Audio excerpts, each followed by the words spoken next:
ഹബീബിനെ വല്ലാതെ ഇഷ്ടപ്പെട്ട മഹാനാണ് മഹാനായ റബീഹ് എന്ന ഹോജാ.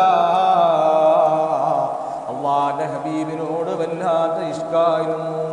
ഉഹുദിന്റെ രണാങ്കണത്തില് അല്ലാഹുവിന്റെ ഹബീബ് ഇവിടെ പോയി, എൻ്റെ പ്രവാചകൻ എവിടെ പോയി എന്ന് അന്വേഷിച്ചു കൊണ്ടിരിക്കുമ്പോൾ അതാ റബീഹിനെ കാണാനില്ലല്ലോ എന്ന് പറഞ്ഞ് സഹാബത്ത് അന്വേഷിക്കുമ്പോൾ ഏകദേശം 14ഓളം വെട്ടുകൾ കിട്ടി.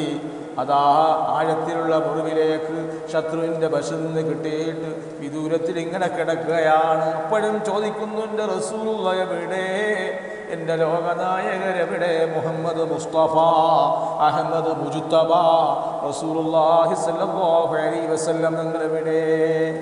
അപ്പോഴാണ് സഹാബത്തോടി വന്നുകൊണ്ട് അതാ മഹാനായ റബീഹിനെ കണ്ടുമുട്ടുന്നത്. അല്ല റബീഹ്, എന്ത് പറ്റി? അപ്പോഴേ ചോദിക്കുന്നു, എൻ്റെ പ്രവാചകൻ എവിടെ?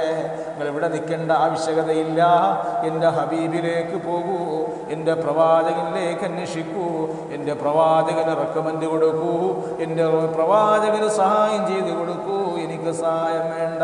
എൻ്റെ ഹബീബിനോട് റസൂലുള്ളാഹിയോട് എൻ്റെ അന്വേഷണം പറയൂ എന്ന് റബീഹ് അവിടെ വ്യക്തമാക്കുകയാ.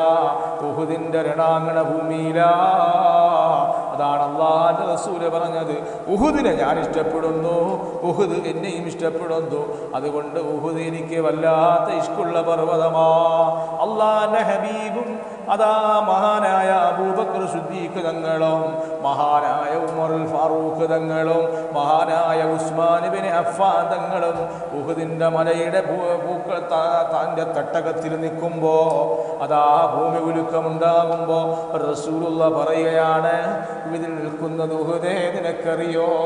ഒന്ന് ലോക പ്രവാചകരായ മുഹമ്മദ് മുസ്തഫ തങ്ങളാണ്, 2 സിദ്ദീഖാണ്, മറ്റ് 2 ഷഹീദുകളാണ്. അതാണ് റസൂലുള്ള പറഞ്ഞത്. അതുകൊണ്ട് അടങ്ങേ ഉഹുദേ, ഒന്ന് അടങ്ങണം ഉഹുദേ. ആ നിമിഷം ഉഹുദ് മല പോലും അടങ്ങിയെങ്കിൽ ആരാ പ്രവാചകനെന്നറിയണം, ആരാ ലോക നേതാവെന്നറിയണം. മുമ്പൊന്നുമില്ലാത്ത നബിദിനം വേണ്ട, നബിദിനത്തിൻ്റെ പ്രഭാഷണങ്ങൾ വേണ്ട, നബിദിനത്തിൻ്റെ ആർഭാടങ്ങൾ എന്തോ ഒക്കെ ഉണ്ടെന്ന് പറഞ്ഞ് നബിദിനത്തെ തള്ളുന്നവരുണ്ടോ, നബിദിനത്തിനെ ഒഴിച്ചു മാറ്റുന്നവരുണ്ടോ? ആ ഉഹുദ് മലയോളം ഒന്നും വരില്ലല്ലോ. ലോകത്ത് എന്തെല്ലാം സംഭവങ്ങളുണ്ടായിട്ടും ചരിത്രത്തിൻ്റെ തിരമാലകളെ മാറ്റിമറിക്കാൻ ഈ ലോകത്തുള്ള ഒരു മാനവനോ ഒരു ആൾക്കോ സാധ്യമല്ല.